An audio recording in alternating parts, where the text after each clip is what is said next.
Hey there, this is Kyle Hebert, voice of such characters as Gohan from Dragon Ball Z, Vato Fallman in Full Metal Alchemist, and Fat Gum in My Hero Academia. You're listening to Voicing Your Talent, where the goal is to get paid for letting the voices out of your head.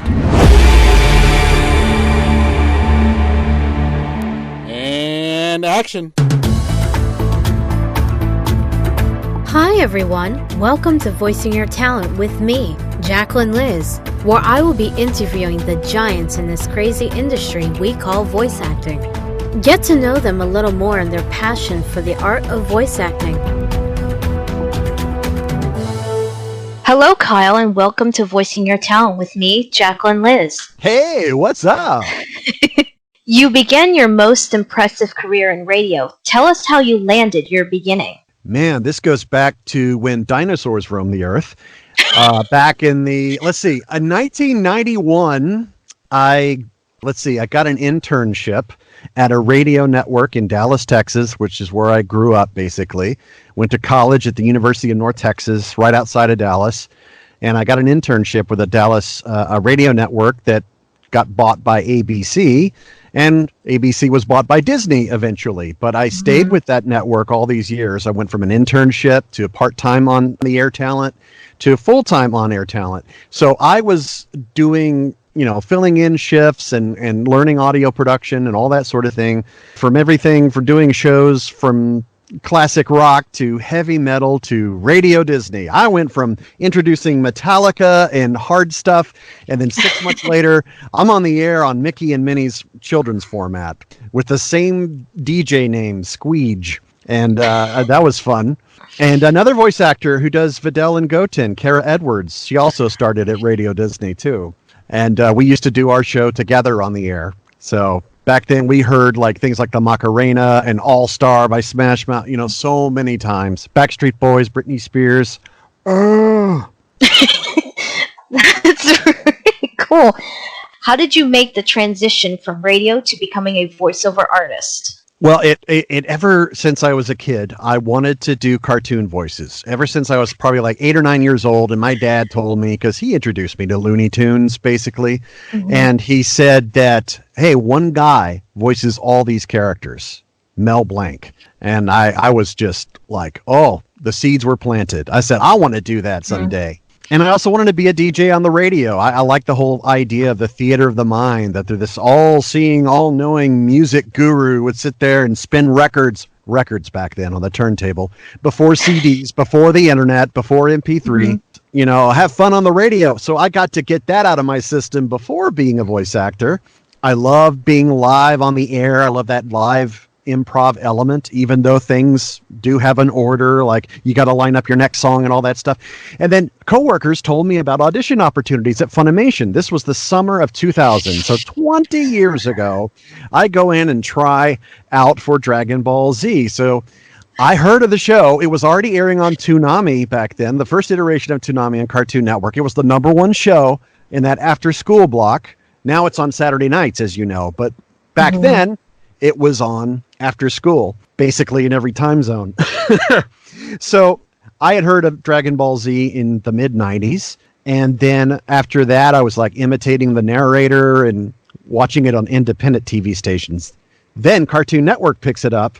And then I hear that, Funimation's now based in Texas, and they're hiring Texas actors to voice on the dub. And I heard about the auditions, went in. Several other of the DJ talent and production talent also auditioned and went on to do voice work, such as Kara Edwards, who's still voicing stuff.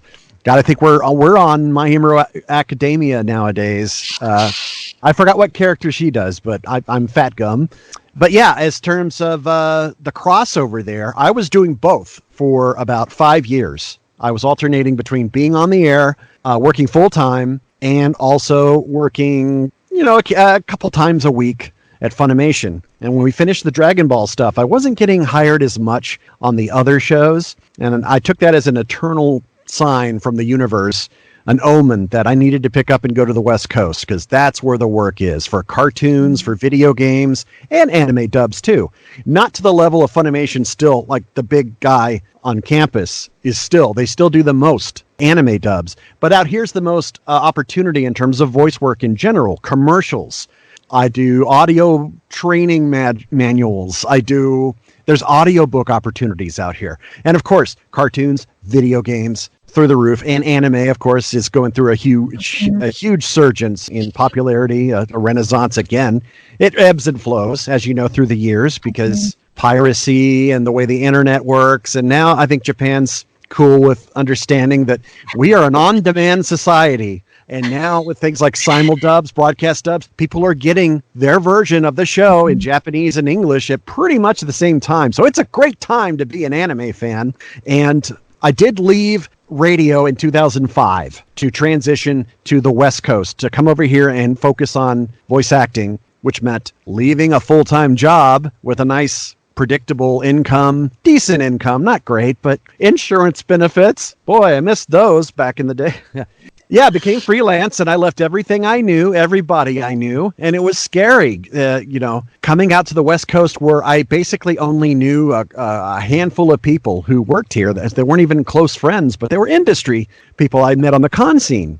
And Steve Bloom really opened up some doors for me. He's, a legend voice actor, and I got to shadow him one day. I came out here apartment hunting, and he took me around town with him as he did his voice jobs. I watched him work on a cartoon, and Jim Cummings was there, the voice of Winnie the Pooh and Tigger. So I'm watching these legendary people all in the room going, I can't wait to get on the other side of this glass and be one of those guys. It was unreal. And then he took me to lunch with his agent, and then the agent later signed me once I moved here full time. And I've been with the same agent, Arlene Thornton, ever since the fall of 2005. And luckily, being on Radio Disney and having the Dragon Ball Z connection, wow, I'm so grateful for the opportunities I've been given all these years. That is really, really cool. When you said Jim Cummings, I'm like, because my cat happens to be named Tigger. So I was like, oh.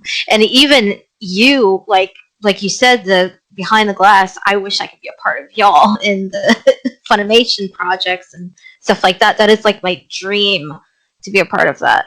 It's so contagious. And I tell you, when people get a taste of this just once, it almost alters your mindset where it's like, oh, I got to do this. I can't imagine working a day job or being, in an office. But I understand that everybody has their own calling in life and people should follow that. Mm-hmm. For me, it was doing this, getting into a booth where they're not biased by what I look like or how old I am or how skinny or big or whatever. And they can just focus on acting skills. And I like that because I'm an introvert by nature. I'm actually pretty shy. I actually got out of my shy bubble by getting into voice acting. It gave me confidence. Mm-hmm. So now I can address panels at cons with hundreds of people or even thousands in the really big cons like it's nothing. And so it helped open up, and I learned new life skills from it. So it's been an amazing journey. That's really cool. Who inspired you early on in your career, and is there anyone who inspires you today? Well, Mel Blanc was the one that, again, planted the seed just watching Looney Tunes, Big Bugs Bunny, and all the classic Warner Brothers back in the day. Once I got into the industry, I looked up to Scott McNeil, a Canadian voice actor, who's had a lot of success. He worked on the Canadian English dub of Dragon Ball Z. He was Piccolo and many other awesome things. He was on Inuyasha. He's been Wolverine before, just like Steve Bloom has been Wolverine. Mm-hmm. There's a lot of crossover with some of the Canadian voice actors, and thanks to the con scene, we're able to meet each other, and that's something I got to do early on. In the early 2000s, I met Scott McNeil. It's like, oh my gosh, this is so cool, and he's such a great guy. And I honestly look up to just everybody. I have such an immense amount of respect and just love of this whole community, whether they're writers, adapters, engineers, a lot of people that don't get the credit due, that are all just as important, if not more important, to helping present this great pop culture entertainment form. To take something like, for example, anime, taking an original Japanese script, adapting it into English, making it conversational for a mainstream audience, and yet honoring the original translation, getting that into the booth so I can be directed without having studied the episode trusting on relying on my director to tell me what is going on, what the context of my lines are, and then we're previewing each line in Japanese to hear how loud or soft to make it, and then we got to watch for the beats, the lip sync, so we can match lip sync, and then we're off and running, and we record one line at a time, or maybe one paragraph, it just depends, and one character at a time. We tend to do whatever we're there for that main role, that one session, which tends to be like 2 hours long. And if you're a main character in a role, you may have a lot of dialogue, so it may be more like a 3 or 4 hour session. And if it's longer than that, they'll split it up over multiple days. But really, you're kind of like in this vacuum where you're like, I don't know what I'm doing, but I trust my director because the director's already done their homework, studied the episode, they've worked with a writer, they've talked and collaborated with the client so they can make sure that they're telling me, well, how do I pronounce that name? What am I doing? What is your favorite area of voiceover? For example, anime, video games, radio, or commercials? I would say the most fun is getting to work on cartoons, and the reason is because you don't have the constriction of matching lip sync because the animation's not done yet. It's like a radio play where you get to be in the studio. It's a bigger studio with multiple mics, multiple music stands for the iPads or scripts nowadays, and chairs. And everyone can pretty much be like a radio play. We can play off each other's performance, which gives a whole new level of coolness. You know, you get to watch everyone else and watch them screw up, and they can watch you screw up. And you can see, well, we're all human. We're all there to have a good time. We're all there to give our 110% and make the product as best as we can. But it's just so much fun. Everyone's just cracking up, having a grand old time. And then when you're working on a cartoon, maybe several years later, the final product comes done because the animation for cartoons in America tend to be done in Korea. And then it'll come here for a last pass and quality check where they'll do pickups, what are called pickups, where we have to redo the line, do a pickup, re-record a line to match what the animators did because for whatever reason it didn't match the audio they gave. So we'll come in and dub an American cartoon, and then it'll come on TV or DVD or whatnot in the air, and I'll see like, wow, I remember when I recorded that years ago. So yeah. And, you know, cartoons and video games, they tend to pay a lot more than anime, so the pay right there is much better, and it's easier. Anime is the hardest type of work to do, and it pays the least. You know, your average here in LA is about $75 an hour, and you say, okay, if that were a 40-hour week, yeah, you'd be rich. But it's not. We're only scheduled for however many hours we're needed, and then you're basically fired. If your character doesn't come back, they don't need you anymore. So you audition for whatever the studio sends you. You get on their list, first of all, by sending in your demo, hopefully having someone walk it in for you, putting in a good word for you. That's why networking in the industry is a really important thing. Get to know these awesome people in the industry. And then if it happens to come up in conversations, like, hey, let me hear your demo. You know, let me see what you can do. And if I think it's, you know, good for the director, I'll pass it on. I'll forward it on to them. And then you'll get on their audition list. And then they'll sit there, listen to your demo, decide what you're good for, and they'll send you a selection. Maybe it's one character. Maybe it's 5. Maybe it's a zip file full of dozens of characters, and they say, pick who you think you're good for. And then it's up to fate. So our job is to audition more so than record and get paid for it. That's icing the cake. So I audition. Even all the veterans, even the Jim Cummings of the world will tell you, they audition a lot more than they actually work. It's so true, though. What do you think was your biggest challenge in becoming a famous voice actor? Well, the goal was never to become famous. I think, again, icing on the cake, to become associated with these huge pop culture properties and franchises and all that. To say, not only am I a fan of this, I get to be a part of it too. So I get to play both sides. I'm a fan and I'm on the production side with the talent involved, the writers, the directors, producers, animators, sound mixers, the whole companies that bring it to America, North America, into an English-speaking world for the whole world to enjoy. I tell you, honestly, it was just my curiosity in wanting to do voices, to be a voice actor, to learn what it was, to put an entire performance based solely around your voice, to build the physicality and all that stuff without the crutches, I would dare say, of maybe what an actor on camera or on stage would have. It's like you got to hit your marks, or you can rely on your eyebrows and your expressions to sell an emotion. But you're stripped away of all that in the world of voiceover. And I think that's free. And everyone who's on camera or on stage and they do voiceover, I've heard them tell me, it's like, man, you guys got it made. You could show up here in your pajamas, come record and sound like a 30-foot tall demon or a 10-year-old kid or whatever. It's like, it's the coolest job ever, man. I agree completely. How did you get the role of Ryu? I think it is. Oh, yeah, that's Ryu. Ryu from Street Fighter. And was it intimidating landing the role of such a well-known character? Yeah. I heard auditions. I got auditions from a studio, New Generation Pictures, which are best known for, well, back then in 2008, they were best known for the Hellsing dub. And they've done a lot of video games since and lots of great properties. But I got to audition. I was already on their audition list. I had to sign an NDA, a non-disclosure agreement, saying, you do not talk about this or else we'll sue you type of situation. I had to sign an NDA before I could even audition. Back then, and this was 10, 12 years ago, you're usually signing an NDA at the end of the session.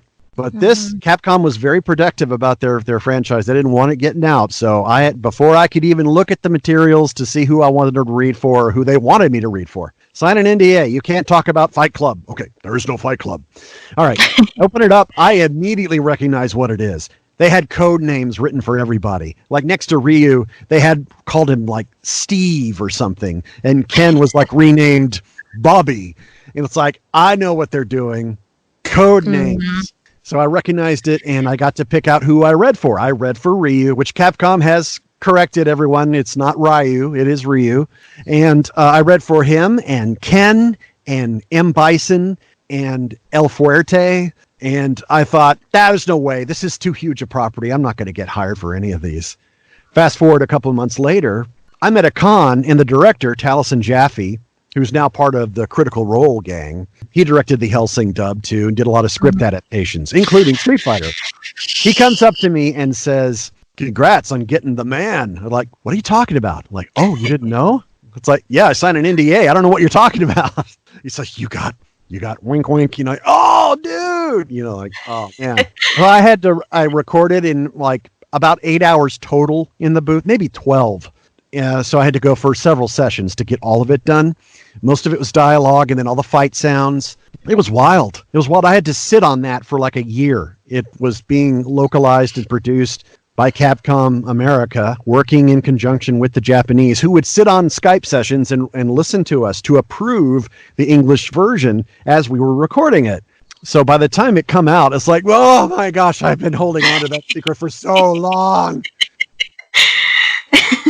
And ever since then, Street Fighter V, Marvel vs. Capcom, and the big one I had to be quiet on was Ryu in Smash Brothers. What?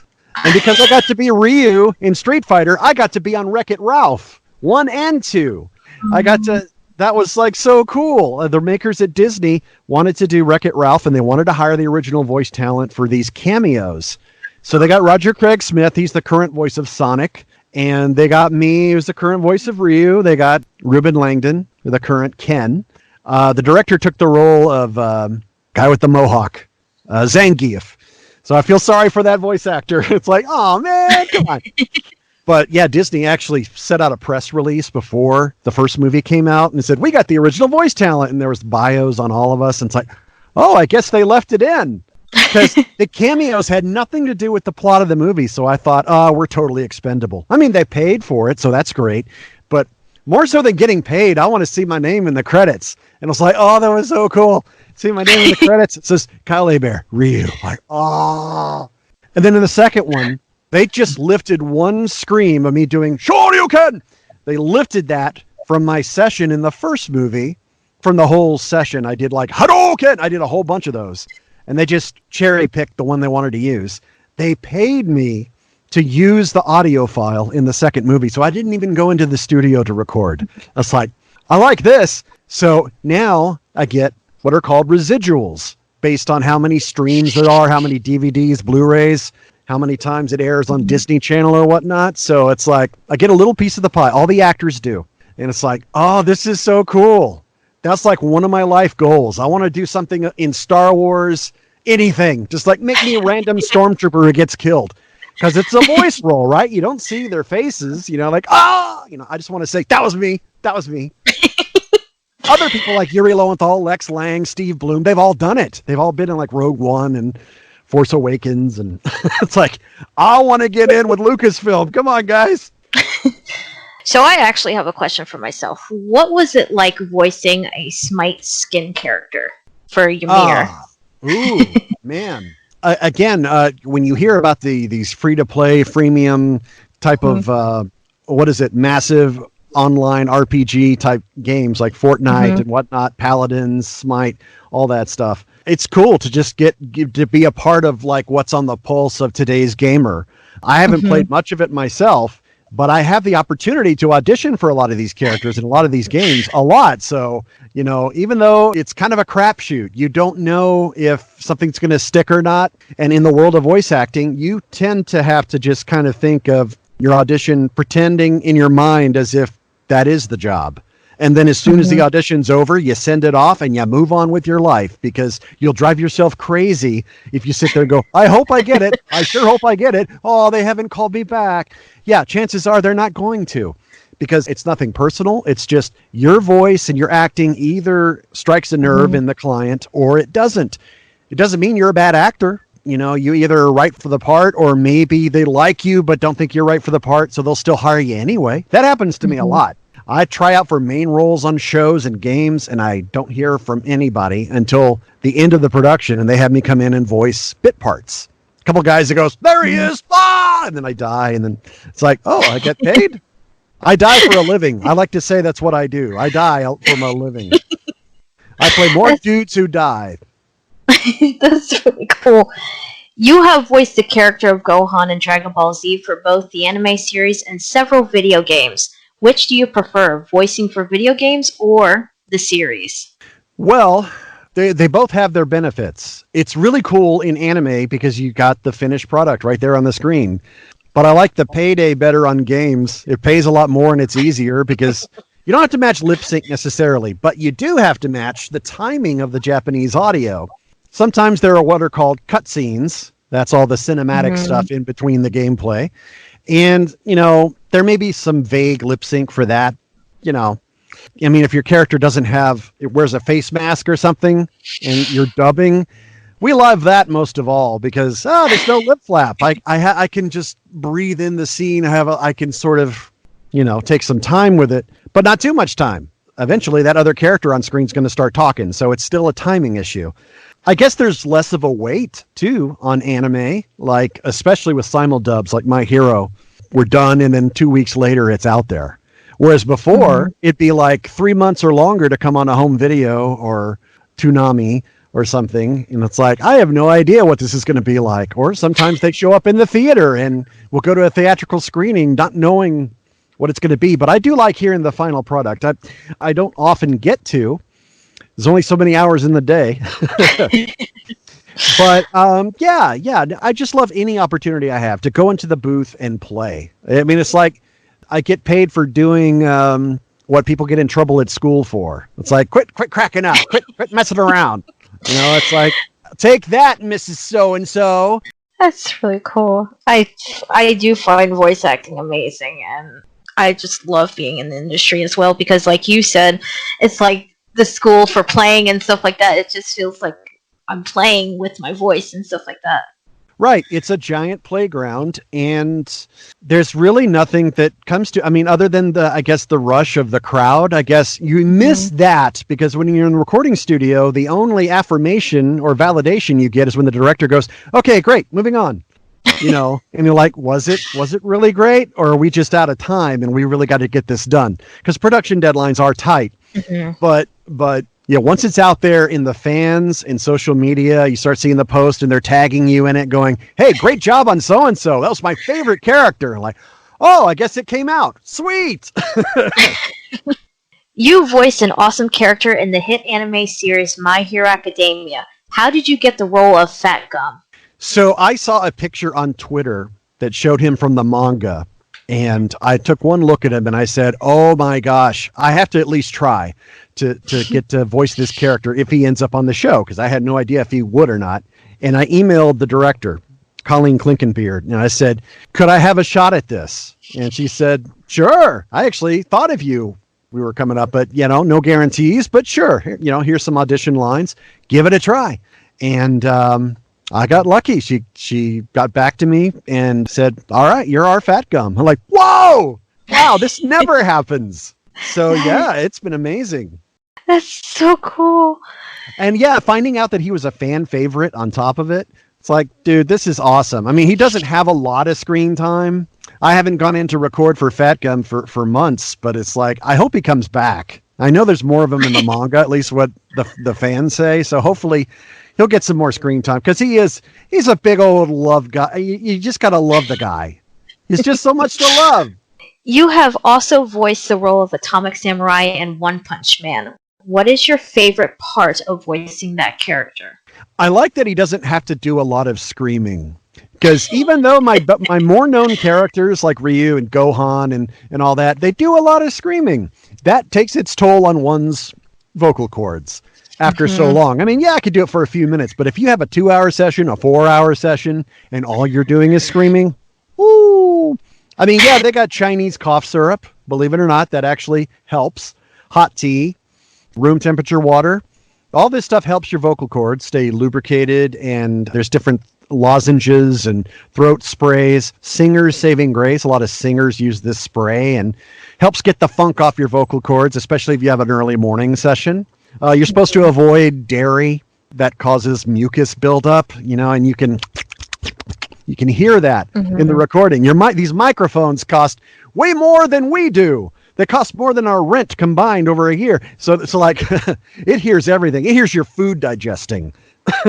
So you got to be really careful about what you put in your body before the session. After doesn't matter so much. But yeah, it's like you're walking in the lobby. It's like, oh, there's a candy jar. Don't you treat yourself on the way out, because otherwise you'll gum up the works and they'll know it. They'll hear it. It's so true. What is it like for you going into the studio booth, and what goes through your mind as preparing to begin voicing a character? Well, as I said earlier, it's really like going in as a blank slate, because we don't get to study scripts in advance usually. Certainly not for anime. Once in a while, a video game script might come if it's from a really small indie studio. But clients get a little skittish about confidentiality. They're worried about leaks, so they tend to not really send the script in advance. So I'll show up to the session only knowing maybe the title of the project. I'll know the studio and the time where I got to be. But as far as what I'm doing, I won't know till I'm there in the booth and the director says, okay, today we're doing so-and-so. And this is what your character's doing. Blah, blah, blah, blah, blah, blah, blah, blah. And for a game, we'll record all the dialogue first. And then if he has screaming, fight reactions, death yells, all that, we do that towards the end to preserve the voice, of course, for the voice talent. And if it's anime, obviously if you're doing more than one character, you're going to do the one that's least hard on your voice first. And if it's all stressful, all vocally stressful, then so be it. I just think voice acting is so amazing. The reason how I got started into voice acting is watching you guys on YouTube and panels and stuff like that. And I have always said, I always want to be a part of an anime production. That's what I've wanted for ever since I got started into voiceover. Right. And so many actors have moved on. They're like balancing a lot of plates at once. They're writing scripts now. And then they move from that to directing.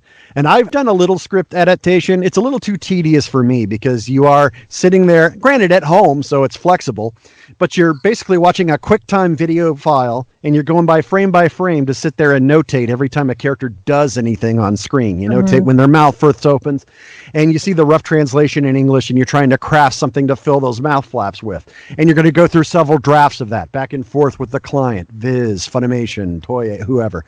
And it gets approved. Then it goes into the production phase, and then the director has to study the script and watch the episode, and then the talent comes in and records, and then after that it goes to the mixers, and they'll do what's called a cleanup, where they'll take all the pops and clicks and all that stuff out of your takes, should there be any that made it through. And then they'll mix it, and they'll send a rough version for quality assurance and final approval, and then it goes to Cartoon Network or the streaming networks, Funimation or Viz. What was it like voicing the evil mastermind Sōsuke? Is it Sōsuke Aizen? Am I saying that right? Oh, Sōsuke Aizen in Bleach. And what was the audition like? The audition for Aizen, I only got to try out for Bleach because I was already recording on Naruto as Kiba. Steve Bloom talked me up and said, hey, this guy's coming from Texas. He has Dragon Ball Z on his resume. Let's give him a shot. And Studiopolis, who did the dub for that, also got the license to record for Bleach. So I tried out for everybody. I mean, Ichigo. I tried out for Ichigo's dad. I tried out for, I forget who all. Urahara, I tried out, and then Aizen too, but I had no idea he was like the big bad ultimate villain of the show. All they said about him in the audition material was that he's mysterious and calm and friendly, and all I could do was kind of channel a voice that comes from an old science fiction movie called 2001: A Space Odyssey. There's a computer on that sounds very calm and friendly. And yet, at the same time, he shuts off the life support system and kills a bunch of astronauts. And it's like, I'm sorry, Dave, I can't do that. So I'm channeling basically that computer voice, the HAL 9000, as Aizen. And it turns out it worked because they hired me based on that audition. And that's what the voice was they asked me to do in the session. Sometimes they'll hire you and then they'll direct you away from what you auditioned with. You know, they'll say, we like this, but we want to tweak it. That happened on Gurren Lagann, by the way. I tried out for Kamina, and I ended up getting Kamina.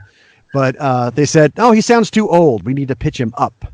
It's like, oh, yeah? Okay. Well, a little more up here then. They're like, all right, that's where we want him. Like, all right, you're the director.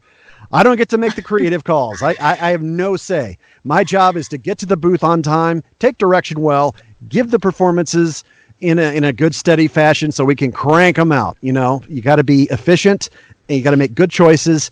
And hopefully you're working with a director who knows their stuff, and maybe you work together in case the script is too long or too short. With Aizen, golly, he's like the best villain I've certainly played. And I've played a few, but that's definitely the biggest one. And I was really excited to hear that they're going to animate the final arc. I have no idea if they're going to dub it, but it would not make sense if they didn't. Granted, as hugely popular as Bleach has been in English. So hopefully in 2021, I hope that Viz gets the license to dub it in English, and I hope they bring the whole cast back because I would love to see an actual finish to the show. That's really cool. And what you were saying about whatever that one anime, the Gurren Lagann, that one, I saw that episode where he passed away, I think it was. I was like, no. Yeah, when you get to episode 8, and it's like, how can I get through 26 episodes?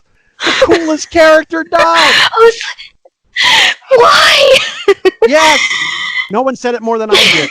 When I didn't even know he was going to die until I was there recording the first episode. And Tony Oliver, the director, goes, don't get too attached. I go, why? It's like, oh, man. It's like, don't feel bad. He's still a fan favorite. It's like, I like to say Kamina is the manliest man in anime. It's a manime. That's what it is. Yes. Everyone wants to know, what is Kyle's favorite character to voice? Ox King from Dragon Ball. Dragon Ball Z, Dragon Ball Super. Oh, I love it. He's so derpy. And his voice is basically modeled after this old wrestler. Macho Man Randy Savage. Oh, yeah. When you go to an audition or record a role, how do you get into character?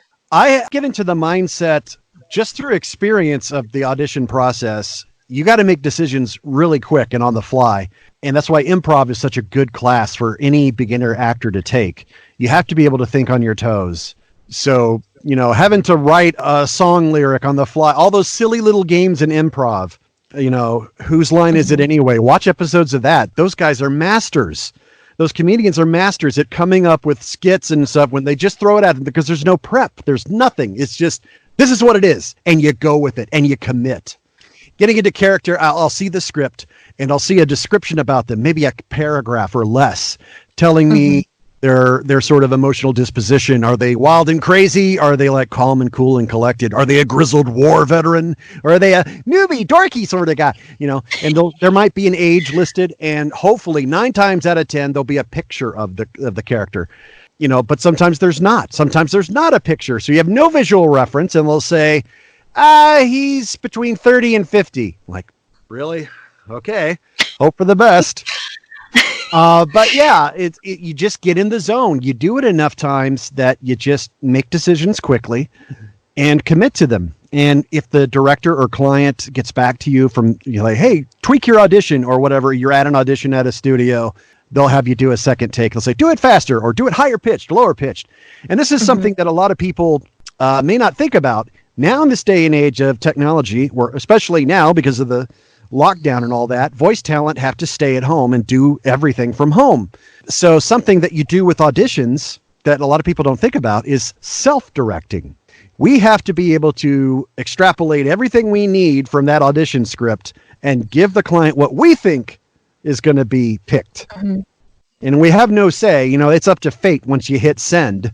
But when it's sent to you, I mean, yeah, you could take the time to go back and forth and ask questions and all that. And you're encouraged to do that when you have an in-person audition. But when time's of the essence and they say, we need this by 4:00 and it's 1:30, like, you just got to go in there and give something and hope for the best. Immediately divorce yourself from it. Get back to your life, because otherwise you'll go nuts. So true. What advice or tips would you give to someone like me who is dying to land a role for their favorite company? Mine happens to be for Funimation. Well, with voiceover, I think it all depends on your goals. You mentioned Funimation. Now, I always ask people, I give them kind of a disclaimer warning going, do you want to go and actually make a living doing voice acting? Because any major market like Dallas, they're going to have a lot of commercial opportunity, which is actually far more lucrative than anime is. And the people that are making a living doing anime at Funimation are juggling a lot of stuff. They're also writing. They're also directing. Some people do improv comedy troupes and do acoustic gigs, and others are singers, and some do plays. And everyone has their hands in a bunch of different pots, and they're all just trying to make a living, right? So my question to people is, if you want to just go to one town and you're uprooting your whole life, do you really want to only go for the off chance that you might get to audition for this company? And even then, there's no guarantee you'll be hired for it. And 9 times out of 10, most people say yes, because I want to do this that bad. So I say, okay, yes, that passion will take you. It drives you. Don't give up on a goal, but stay realistic and grounded about it. I said to myself, I could stay in Texas and try and work occasionally at Funimation, or I could go where the work is that I really want to do. For me, I want to do cartoons, and there's no cartoons being done in Dallas. Now, yeah, there's tons of Funimation and, yeah, Borderlands. The occasional video game is done in Dallas, but for the most part, a lot of them are done here on the West Coast. So that's what helped inspire me. People who want to be Broadway actors, I say, get up and go to New York, but not right now. New York's the worst place to go right now. But in general, I mean, if they want TV, if they want to be a TV actor, New York's okay, but LA is really the hub. And if they're in Canada, Vancouver is like the Hollywood of Canada. If you're American, though, I wouldn't go up to Vancouver, because they're going to hire a Canadian, a native, more so than you. So just do what makes sense. But some people say to themselves, okay, well, I want to use Dallas as a stepping stone. I say, okay, I can respect that. You say, I'll put in 5 years and see if I can get in the door and do something at Funimation. Build that resume. And then start putting some money away. And as soon as and this is true for moving anywhere, I think it makes sense, and it sounds crazy, but if you can come up with $10,000 to float on and live for a few months while you're trying to get situated, pay all your moving costs, get acclimated to your new setting, get some roommates, if possible, to help decrease your cost, and also try to hone your craft, take classes, get experience, get training, do all this at the same time. And it's not possible for everyone. And sometimes life deals you a crappy hand, and you not have the money. You got to focus on real life. Life always takes precedence. But if you are able to just put aside just a little bit every time a check comes in from something, you get money from somewhere, none of us really come from inheriting millions of dollars. So all of us, especially the ones lucky enough to have big things on their resume and they have worldwide acclaim and fans and all that, doesn't mean they're making lots of money. A lot of them are going, I don't know where the next paycheck's coming from. And now are like, how are we going to pay for groceries? And we can't even go out, you know? But I do want to encourage people. I just wanted to be realistic about it. I want to encourage people to not try, because not trying it and wondering what if, regret is far worse. I think living your life going, man, I wish I had tried that, because who knows where it would have led. And if you do spend years trying, taking classes, and it leads nowhere, which is a very realistic possibility, you could network with all the right people, and it's just not in the cards that life is going to deal you that lucky break. You still will have learned something. You can always take a positive out of a, quote, negative experience. You still met cool people along the way. You learned skills. You're able to take something that maybe didn't lead you down the path. Some people say, okay, I do want to do anime. I want to do anime at Funimation, like yourself. As you take your path down that road, you might discover that adaptation for scripts maybe interests you, or audio production, or video production, or theatrical, or on camera. I mean, it could go anywhere. So I say keep an open mind, but definitely try. Go out there, get any sort of acting training you can. Pick up and move where the work is, but not until you're ready. I think, and that's subjective. That's something that not everyone's going to have the right answer for you. If you take enough classes and you work with different voice coaches, they'll help you get some guidance to say, all right, you're ready now to do the demo stage. Do the demo before you move. You got to get that demo done. The demo is pricey. It's an investment in your future, though, just like people going to college. You got to go to school and get that training somehow. A demo is your calling card. It's that showcase, about a minute long, 90 seconds max, showcasing your acting skills. A commercial demo separate from a character demo. It was just separate from an audiobook demo, which is separate from a video game demo, and so forth and so on. The first kind of demo you really need is a commercial demo, because you want to try and get representation by a talent agency. They make their bread and butter off commercials, which means you would make your bread and butter off commercials. If you can get an agency to snag you based on that, then you could say, all right, well, go do your silly little anime thing. You're not going to make much money off of that. Just going to be upfront. They're not going to make much money off it. It's more of a vanity project. It's more like, okay, I'm doing this because I want to, not because it's going to make me a lot of money, or not because it's going to make me famous. You got to ask yourself, why do I really want to do this? Is it in my soul? Am I willing to put up with rejection for years? Am I ready to put up with the stress of worrying about finances and getting a nice mic or good production software or hardware and moving? Do I want the stress involved in all that? And if the answer is yes, all right, good luck. It's a long, hard road, but it might prove fruitful. Emphasis on the word might. It might. It just might. So if you got a supportive group, that helps too. If you got friends and family who are saying, I totally support your dream, that's great. And even if you don't, you still got a supportive community in the industry that will totally take your back. Go out there, get involved on Facebook forums, Reddit, all sorts of social media. Get out there and acclimate. You're going to find people that are along all different paths in their career, but you're probably going to gravitate towards others that are at your level. And that's good, because you never know who will be the next casting director. Could be someone you've talked to for 5 years online, have never met, and suddenly they have power to cast you in something that actually pays. Be humble. Be good. Be nice. Be nice to people. Don't be a diva. Be good, because these people that you work for and do auditions for and your fellow actors, you may work with them again. And how awkward would it be if you're sitting there making fun of them to others, gossiping and all that stuff? We got to take each other's back, because this is a hard world to make a living in, and we love each other and we take care of our own. So I think what you put out into the universe will come back to you. So true, and wonderful, great advice. Wonderful and great advice.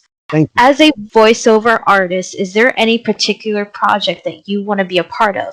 And is there any projects you can share with us that you are currently working on? Well, I'm under NDA, non-disclosure agreement. I can't talk about what I'm working on.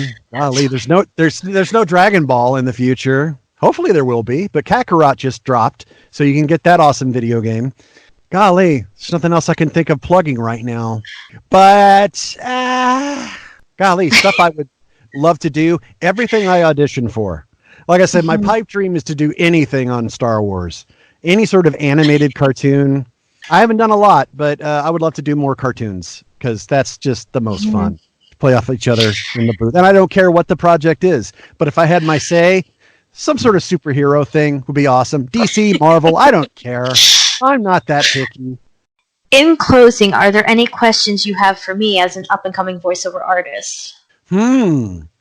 Well, what do you edit with? What program do you use? Pro Tools.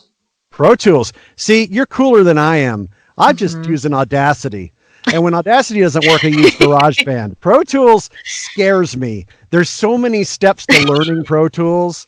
You got to do this and do this lever to the right and this one all the way to the left. And this one, don't forget this button or else you can't. Oh my gosh. So I envy you. You have a skill that I don't. And I've been doing this for 20 years. So you should feel good about yourself.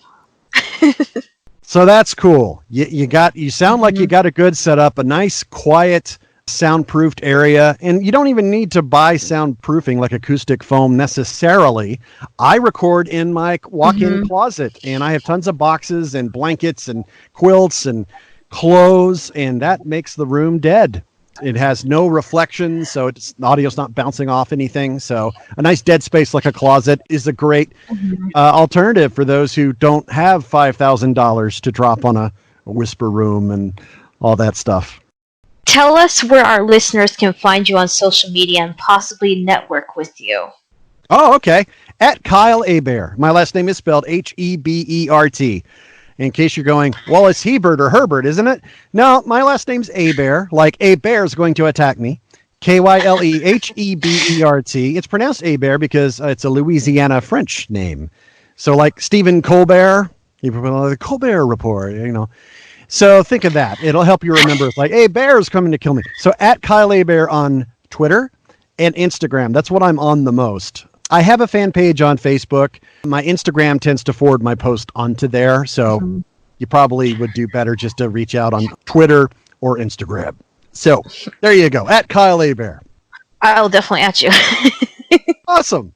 Thank you for listening to this week's episode of Voicing Your Talent with me, Jacquelyn Liz. Stay tuned for more thrilling interviews from the giants in our crazy industry we call voice acting. Cut. That's a wrap. Thanks for listening to Voicing Your Talent with Jacquelyn Liz. Voicing Your Talent is part of the Theme Parkology Network. Interviews were arranged by and for Theme Parkology. Voicing Your Talent is strictly a fan publication. Please visit us at themeparkology.com for more information. Follow Jacquelyn Liz on Facebook.com/blessedwithavoice and Instagram.com/voicingyourtalent. All character voices, trademarks, product names, company names, and logos mentioned are the property of their respective owners. All opinions stated within do not necessarily reflect the opinions of Theme Parkology or any other production company. Don't forget to subscribe to Voicing Your Talent on Apple Podcasts, Google Podcasts, Spotify, Breaker, Pocket Cast, Radio Public, Stitcher, or your favorite podcast platform. By subscribing, you'll get a notification as soon as our latest episode drops. While you're at it, please rate us with a 5-star review. This will help other fans find our show. Just like Jacquelyn says, we are all blessed with a voice.